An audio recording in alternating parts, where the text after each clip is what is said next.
যে কালকে আমাদের মিটিংয়ের পরে অনেকক্ষণ আমরা আলোচনা করেছি, কারণ আসলে আমরা দায়িত্ব নেওয়ার পর থেকেই আমাদের তিনটা মোটা দাগের দায়িত্ব এবং তিনটাই কঠিন কঠিন দায়িত্ব।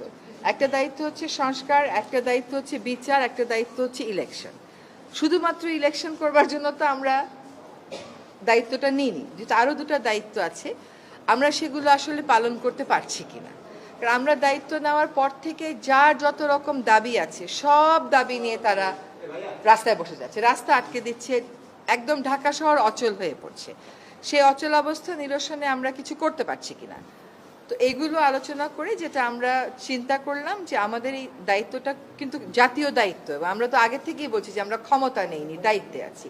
এই দায়িত্বটা পালন করা তখনই আমাদের পক্ষে সম্ভব হবে যখন আমরা সকলের সহযোগিতা পাবো।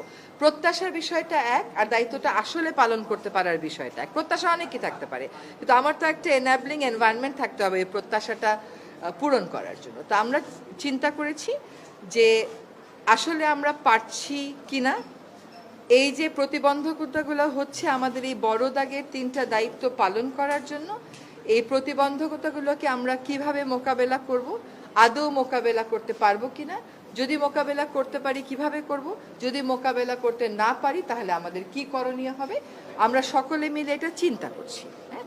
আর প্রধান উপদেষ্টা যদি কোনো সিদ্ধান্ত নেন কোনো ব্যাপারে, আমি প্রথম থেকেই বলে এসেছি যে উনি একটা সময় দিয়েছেন, ডিসেম্বর থেকে জুনের মধ্যে নির্বাচন হবে, তার একদিনও এদিক সেদিক হওয়ার কোনো সুযোগ আমাদের পক্ষ থেকে নেই।